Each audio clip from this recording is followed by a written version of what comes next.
Bem-vindos ao Observatório da Imprensa. A mídia nesta semana.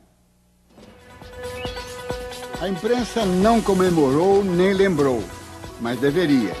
Os 20 anos da criação do cargo de ombudsman não é apenas uma façanha da Folha de São Paulo. Todos os grandes jornais deveriam alegrar-se com este avanço e, ao ignorá-lo, mostram como estão atrasados. O cargo de ombudsman, ouvidor, representa uma barreira à arrogância do jornalista. Fingir que esta arrogância não existe é uma arrogância ainda maior. A Folha de São Paulo e todos os 9 jornalistas que ocuparam a função estão de parabéns. Dia Mundial Sem Carro, início da primavera no Hemisfério Sul, abertura da Conferência da ONU sobre o Clima e mega estreia da Era da Estupidez em 40 países. Não se trata de uma superprodução de Hollywood, é uma veemente denúncia contra a estupidez da humanidade que não quer enxergar os perigos das mudanças climáticas. Este é um filme que pode ter um final menos infeliz desde que essa estupidez seja vencida. O picadeiro do circo corre o risco de transformar-se em mar de lama. A Fórmula 1 está vivendo o pior momento de sua história. Felizmente sem mortes, o episódio compromete dramaticamente a lisura de um espetáculo que ainda se autodesigna como esportivo. O banimento do chefão Flávio Briatore, sem que a Renault sofresse qualquer punição pela armação do acidente em Cingapura, escancara um jogo de interesses que ninguém até hoje teve a coragem de desmascarar. Este é um caso que a mídia não pode esquecer. Voltaremos a ele. O Congresso, ultimamente, não tem nos oferecido motivos de muita satisfação. Muito ao contrário. Mas a aprovação pelo Senado, em seguida pela Câmara, do projeto de lei 141 de 2009, que trata também da cobertura eleitoral pela internet, revela que o bom senso, afinal, começa a prevalecer na esfera legislativa.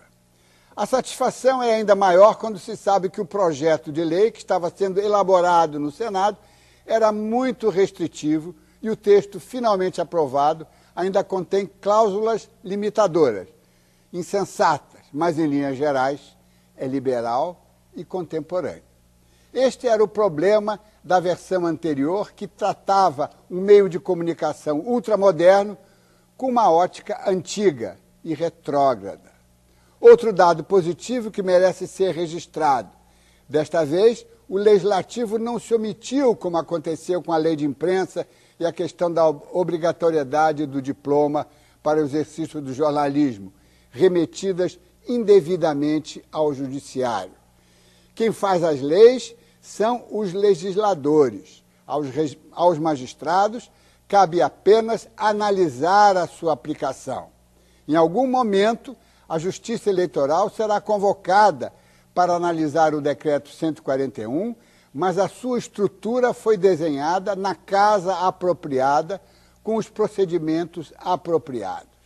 Uma das falhas que permaneceram na lei precisará ser corrigida de alguma forma, talvez pelo veto presidencial. A web não é uma concessão pública, não pode ser comparada com o sistema de radiodifusão. Seu funcionamento está mais próximo da imprensa do que da mídia eletrônica. De qualquer forma, já sabemos que a internet não ficará de fora nas próximas eleições. Vamos ver como ficou o resultado da votação na urna eletrônica do nosso site.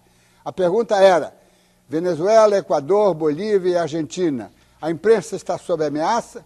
Ao todo, foram 870 votos, 36% responderam que sim, 50% acham que não e 14% acreditam que a imprensa está sob ameaça, mas em termos.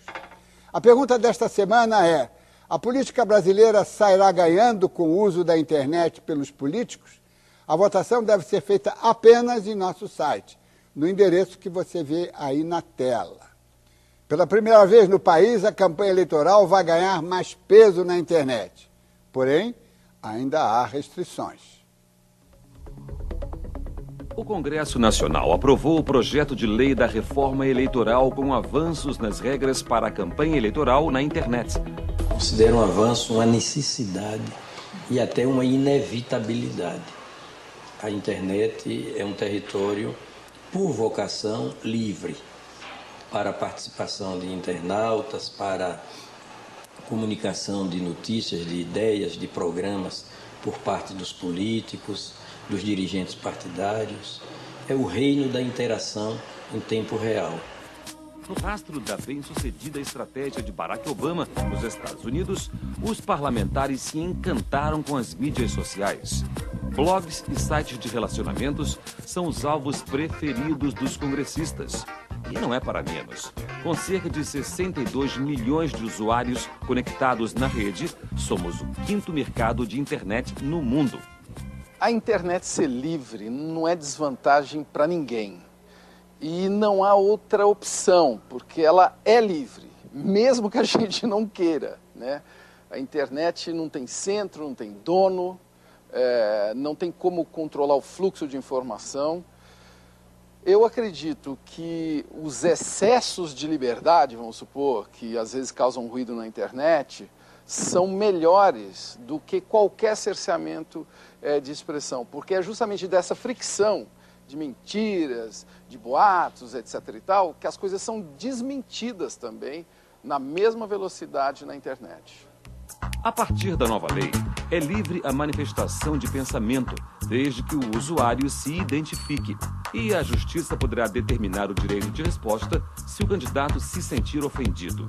Além disso, os sites dos candidatos vão poder ficar no ar no dia da eleição. E mais, a lei aprovada pela Câmara determina que os debates na internet devem seguir as mesmas regras de rádios e TVs. Este formato recebeu críticas do presidente do Tribunal Superior Eleitoral. Para Aires Brito, a internet não deve ser equiparada às emissoras, que são concessões públicas.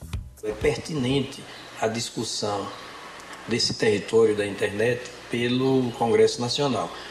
O TSE atua num segundo momento, no momento da interpretação das leis acaso existentes ou no uso das analogias possíveis da internet com, por exemplo, a mídia escrita, a mídia impressa, sabido que a mídia impressa não é constitutiva de serviço público e não funciona mediante contratos nem de concessão nem de permissão. O principal medo dos políticos vem do DNA deles e de nós mesmos, né, que nascemos no mundo analógico, que é o controle, né? Os políticos estão acostumados a serem donos de canais de televisão, o que, diga-se, inclusive é ilegal, né? E eles controlam a informação, né? Eles têm assessores, eles têm advogados, né, que processam muitas vezes os jornalistas e pensam que controlam a informação. Hoje isso é impossível, acabou, este mundo já acabou. E tem gente que ainda não acredita que ele acabou. Esse que é o conflito deles. A liberdade de expressão na internet, contida no projeto que vai ser submetido à sanção do presidente, recebeu o aval de Lula antes mesmo de chegar à mesa de trabalho.